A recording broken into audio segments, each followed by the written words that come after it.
Ma'am இன்னைக்கு காலையில இருந்து திருச்சி மாவட்ட போலீசார் உங்க வீட்டில் சோதனை பண்ணிட்டு இருந்தாங்க. என்ன சொன்னாங்க? சோதனை என்னென்ன பறிமுதல் பண்ணிருக்காங்க? என்ன மாதிரியான சோதனை பண்ணாங்க மேம்? காலையில் வந்து இன்னைக்கு நான் ஒரு 8:30 அந்த டைமுக்கு நான் வந்திருந்தேன்.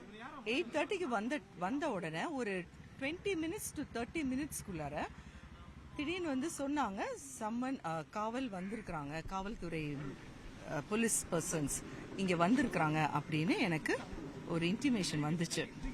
ஸோ அதுக்கப்புறம் வந்து எனக்கு வந்து ரொம்ப டிஸ்டர்ப்டாக இருந்தது. ப்ரீவியஸ் டே வந்து எங்கள் சார் வந்து ஃபிலிக்ஸ் ஜெரல்டு நைட்டு 10:30க்கு தான் ஜெயிலுக்கு போனாங்க. திருச்சி சென்ட்ரல் ஜெயிலுக்கு 10:30 நைட்டில் அவங்க உள்ளார போனாங்க. அதுக்கப்புறம் வந்து நான் வந்து ஒரு 11:30 12 o'clock போல் அங்கிருந்து நாங்கள் நைட்டு ஸ்டார்ட் பண்ணேன் நான்.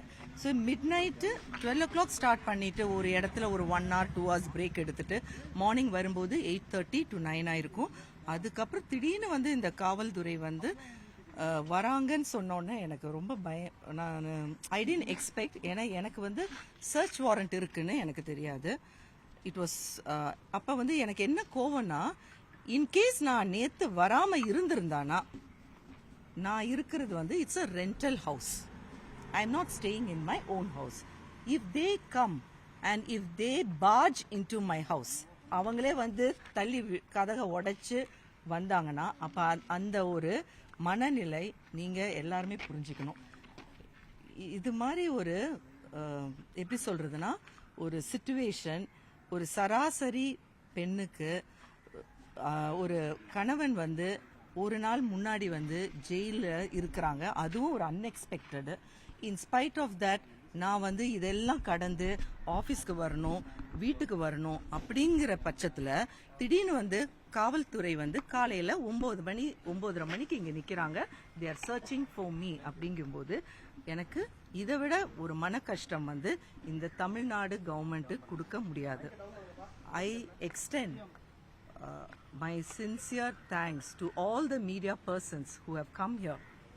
எனக்காக வந்து உங்கள் எடிட்டர் எல்லாருக்கும் தெரியக்கூடிய ஃபிலிக்ஸ் ஜெரல் சாருக்காக, எனக்காகவும் உங்கள் எல்லாருக்கும் தெரியுது நான் எவ்வளோ மன ரீதியாகவும் உடல் ரீதியாகவும் எனக்கு தூக்கம் இல்லாமல் 3-4 நாளாக தூக்கம் இல்லாமல் கரெக்டான சாப்பாடு இல்லாமல் ஒரு ஃபுல் டே வந்து எஸ்டர்டே நாங்கள் ஃபுல் டே வந்து சென்ட்ரல் ஜெயிலுக்கு முன்னாடி நாங்கள் வந்து எஸ்பி ஆஃபீஸ் திருச்சியில் இருந்தோம்.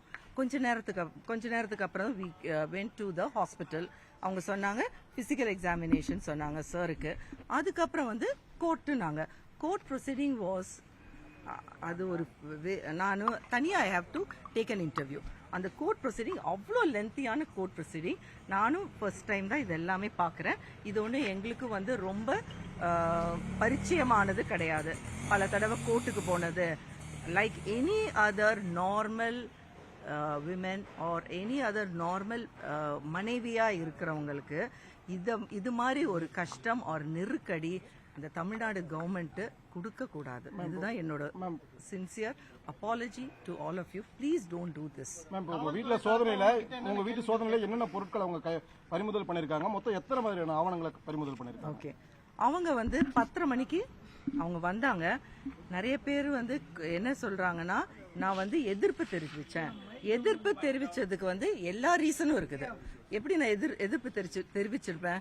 பிகாஸ் என்னோட மன ரீதியாகவும் உடல் ரீதியாகவும் நான் பாதிக்கப்பட்ட டைம்ல திடீர்னு வந்து அவங்க சர்ச் வாரண்டோட வராங்க. அந்த டைம்ல என் பையன் வந்து படுத்து தூங்கிட்டு இருக்கிறான். அவன் வந்து அப்பதான் வந்து டயர்டா படுத்து தூங்கிட்டு இருக்கிறான். அந்த டைம்ல திடீர்னு வந்து காலிங் பெல் அவ்வளோ வாட்டி காலிங் பெல் அடிச்சுட்டு ஓபன் பண்ணுன்னு சொல்லி பார்த்தா ஒரு 6-7 பேர் நிற்பாங்க. அத்தனை பேர் வந்து போலீஸ் ஜென்ஸ் அதிகமாக இருந்தாங்க. மேல் போலீஸ் வந்து ஒரு 6 பேராவது இருந்திருப்பாங்க. லேடிஸ் வந்து 2 பேர் இருந்தாங்க. And one more person who is they told as a representative medical ப்ராக்டிஷனரா அவங்க என்ன சொன்னாங்கன்னு தெரியல. இன்வெஸ்டிகேட்டிவ் ஆஃபீஸர் அவங்க ஒரு லேடி, அவங்களும் வந்திருந்தாங்க. அப்போ எனக்கு வந்து அந்த டைமில் எல்லாருமே வந்து என்ன வந்து ட்வீட்டோ மெசேஜோ என்ன சொல்றாங்கன்னா எதிர்ப்பு தெரிவிச்சேன்னு. எதிர்ப்பு நான் தெரிவிக்கல. எல்லாருக்குமே மன ரீதியாக பாதிக்கப்பட்டவங்க அந்த டைம்ல அது மாதிரி தான் கோவப்படுவாங்க. எனக்கு எப்படி பயமா இருக்கும்? ஃபார் எக்ஸாம்பிள், இதுக்கு முன்னாடி நான் வந்து பேரை சொன்னான்னா எல்லாருமே அதே நினைப்பாங்க. நான் கேள்விப்பட்டிருக்கிறேன், இவங்க இப்படி வந்துட்டு வேற மாதிரிலாம் வந்து வைப்பாங்க பொருட்கள் அப்படிலாம் கேள்விப்பட்டிருக்கிறேன். அப்போ அதே நிலைமை எனக்கு வரக்கூடாதுல்ல. என்னோட கணவர் வந்து நான் எதிர்பார்க்கவே இல்லை. அவர் வந்து இதுக்கு பிரிசனுக்கு போவாருன்னு நான் எதிர்பார்க்கல. அவர் வந்து இதுல வந்து எப்படி சொல்றது, அவர் இன்டர்வியூ வந்து எடுக்க தான் செஞ்சாரு. அவர் வந்து இதுல வந்து பெரிய லெவல்ல வந்து என் கணவராக இருக்கிறனால நான் சொல்றேன்னு நினைக்காதீங்க. நான் எதிர்பார்க்கல அவர் வந்து ஜெயிலுக்கு போவாங்கன்னு எதிர்பார்க்கல. ஆனால் அதையும் மீறி அவங்க போக வேண்டிய சூழ்நிலை ஏற்பட்டது. இன்னைக்கு அவங்க வரும்போது எனக்கு கோபம் இருந்தது, இயற்கை தான். சரி, அவங்க வந்ததுக்கு வந்து இத்தனை பேர் வந்தாங்க. வந்தோடனே கொஞ்சம் எப்போவுமே வந்து அவங்க கொஞ்சம் ரஃபாக தான் பிஹேவ் பண்ணுவாங்க. வந்தோடனே ஓகே மேடம் நீங்கள் உட்காருங்க, உங்கள் ஃபோனை என் ஃபோனை வாங்கிக்கிட்டாங்க. ஃபோனை வாங்கினதுக்கப்புறம் அவங்க வந்து என்கிட்ட வந்து என்ன சொன்னாங்கன்னா, நீங்கள் வந்து நாங்கள் வந்து எல்லாமே எடுத்து போட்டாங்க. நீங்கள் வேணா நீங்கள் என்னோட வீடு கூட போய் பாருங்கள். எல்லா திங்ஸும் அப்படியே எல்லாமே ஷேட்டர்டு. அங்கங்கே அந்தந்த பொருட்கள் எப்படியோ கிடக்குது. நீங்கள் போய் முடிஞ்சா எடுத்து பாருங்க வீடியோ. அது க்ளீன் பண்ணுறதுக்கே எனக்கு 2 to 3 days ஆகும். இதுக்குள்ளார வந்து எனக்கு வந்து அங்கே வந்து எனக்கு வந்து சர்ச் வாரண்ட் என்னோட ஆஃபீஸ்க்கு வந்திருக்கு. இந்த மனநிலையை நீங்கள் கொஞ்சம் யோசிச்சு பாருங்க. ஒரு பெண்ணு எத்தனை ஹேண்டில் பண்ண முடியும்? என் பையனுக்கு காலேஜ் அட்மிஷனு, என்னோட பொண்ணு ஜெர்மனியில் இருக்கிறா. அவளுக்கு எந்த வேற அபவுட்ஸ் இன்ன வரைக்கும் நான் அவளுக்கு கால் பண்ணல. இன்னைக்கு வரைக்கும் நான் அவளுக்கு கால் பண்ணல. காலையிலேருந்து இப்போ வரைக்கும் அவளுக்கு என்ன நடக்குதுன்னே தெரியாது. ஏன்னா ஃபோன் வந்து போலீஸ் டிபார்ட்மெண்ட் இங்கே வந்தவங்க வந்து கான்ஃபிஸ்கேட் பண்ணிக்கிட்டாங்க ஃபோனு. அதனால என்னால் அதுவும் பண்ண முடியல. நெக்ஸ்ட் என்னன்னா, நான் சாப்பிடவும் இல்லை. ஒரு 2 நாளாக ப்ராப்பராகவும் சாப்பிடல. சரி, நம்ம வந்து ஆஃபீஸ் போயிட்டு சாப்பிட்லான்ட்டு நினச்சிட்டு தான் வந்தேன். ஆனால் வந்து சர்ச் வாரண்ட்டுன்னு சொல்லி வீட்டுக்கு வந்துட்டாங்க. அவங்க வந்து கைப்பற்றினது வந்து 53 ஐட்டம்ஸ்.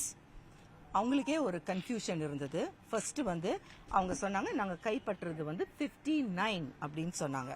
59க்கு அப்புறம் வந்து எங்கேருந்து எந்த அஃபீஷியல் கிட்ட இருந்து கால் வந்துச்சுன்னு எனக்கு தெரியல. திடீர்னு வந்து இல்லை மேடம் இன்னொரு லெட்டர் எழுதுங்க அப்படின்னு சொல்லி இன்னொரு லெட்டர் என்ன எழுத சொன்னாங்க. அதில் வந்து 53 ஐட்டம்ஸ் வந்து எனக்கு மென்ஷன் பண்ணியிருக்காங்க. அந்த 53 ஐட்டம்ஸில் வந்து என்னோட ஒரிஜினல் டாக்குமெண்ட்ஸ், என்னோட ஆஃபீஸ் பத்திரம், நான் ரொம்ப பெரிய லெவலில் வாங்கலை. என்னோட ஹஸ்பண்டு அவரோட சொந்த உழைப்புனால எங்களுக்கு கிடைச்ச அந்த மணியை வச்சு நான் வாங்கின properties. It is not illegal money that we have obtain. அதுக்கு ஆனால் எல்லாருக்கும் தெரியணும் ஒவ்வொருத்தரும் எப்படி வந்து ஏர்ன் பண்ணுறாங்கன்னு தெரியணும். எங்களை பார்த்தானா அப்படியா தெரியுது? ஒரு ஹவுஸில் வந்துட்டு சர்ச் வாரண்ட்டுன்னு சொல்லிட்டு அப்படியே பார்ஜின் பண்ணுறது. நேற்று வந்து நான் வந்து ட்ரிச்சியில் இருக்கிறேன். இன்னைக்கு காலையில் வந்து நான் வீட்டுக்கு வந்த உடனே அப்படி பண்ணும்போது எனக்கு வந்து ரொம்ப கஷ்டமாக இருந்தது. அதில் வந்து என்னென்னா பழைய லேப்டாப்ஸ் 2 இருந்தது, ஐபேட்ஸ் 2, எல்லாமே அன்யூஸ்டு. அதில் வந்து அவங்க ஒன்றுமே பார்க்கறதுக்கு வாய்ப்பு இல்லை. அப்புறம் வந்து ஏதோ சிம் கார்டு மாதிரி ஏதோ எடுத்தாங்க. தென் சாரோட ஐடி கார்ட்ஸ் எல்லாம் எடுத்தாங்க. அவரோட ஐடி கார்ட்ஸ், அக்ரிடேஷன் கார்டு. நிறைய பேர் சொல்கிறாங்க சார் வந்து ஜேர்னலிஸ்டா, சார் வந்து யூடியூபரா அப்படிங்கிறாங்க. இதுக்கு நான் எப்போ விளக்கம் தெரிவிப்பேன்னு எனக்கு தெரியல. சார் வந்து 2000 இந்த இயர் 2000ல he was a journalist. அவர் வந்து அப்பவே வந்து his profession is a journalist தான். என் பையனுக்கும் என் பொண்ணுக்கும் நான் எழுதினேன். இது நேத்து வந்து கோர்ட்ல வந்து கேட்டாங்க இந்த கேள்வி. எனக்கு வந்து இதுக்கு கரெக்டான விளக்கம் தெரியணும். ஜேர்னலிஸ்டா யூடியூபரா அப்படின்னு அவங்க வந்து அந்த கேள்வியை எழுப்பினாங்க. 2000 in the year 2000 my husband was a reporter from NDTV, New Delhi Television. அதுல இருந்து till 2013 வரைக்கும் அவர் வந்து இந்த ப்ரொஃபஷன்ல இருந்தாங்க இன் டிஃப்ரெண்ட் மீடியாஸ்ல. அதுக்கப்புறம் தான் 2013ல தான் we started Red Pix. So YouTuber, அதுக்கு எங்க ஹஸ்பண்ட் ஒரு விளக்கம் சொன்னாங்க. அது எனக்கு அந்த அளவுக்கு புரியல.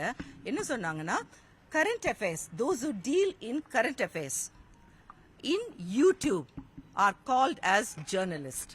இதை தயவு செய்து உங்களுக்கு வந்து இதை கொஞ்சம் எப்படி வந்து பார்க்க முடியுமோ அது நேத்து வந்து எங்க ஹஸ்பண்ட் கோர்ட்ல வந்து வாதாடினாங்க.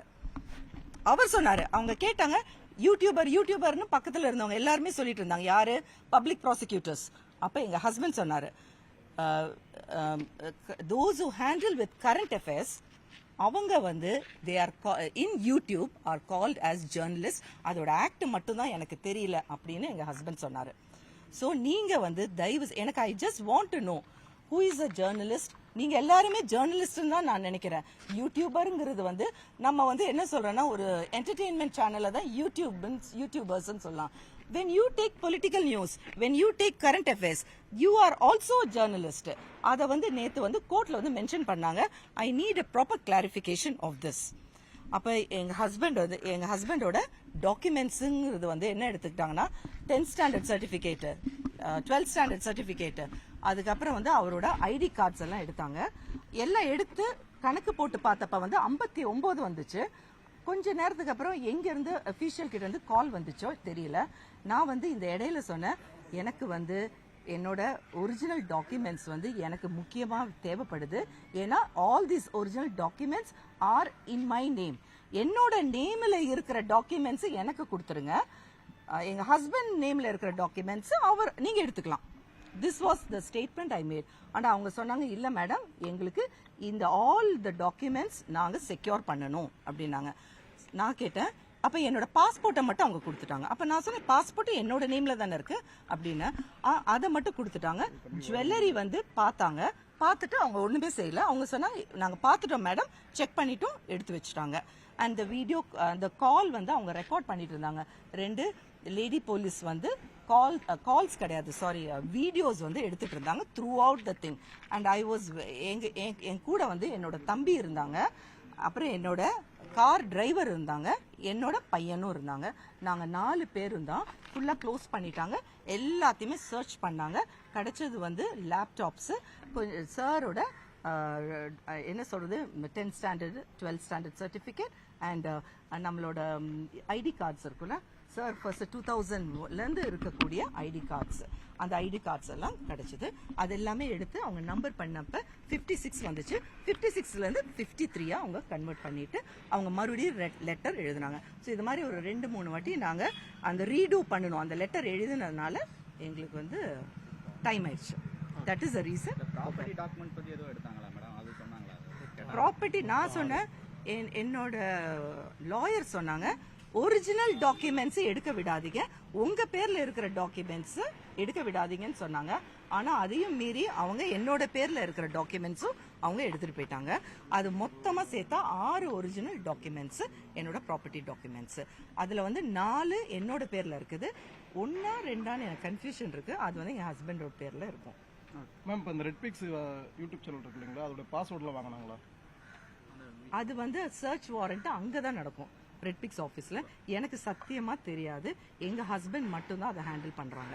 சோ எனக்கு அந்த பாஸ்வேர்டு கோடு எதுவும் தெரியாது. இல்ல அதெல்லாம் ஒண்ணுமே கேட்கல. அவங்க சொன்னாங்க, இமீடியட்டா நீங்க ரஷ்யன் பண்ணுங்க. அங்க வந்து அவங்க வந்து they are waiting to break open the door of red fix office. இப்ப நான் உடனே கிளம்பணும். நன்றி, வணக்கம்.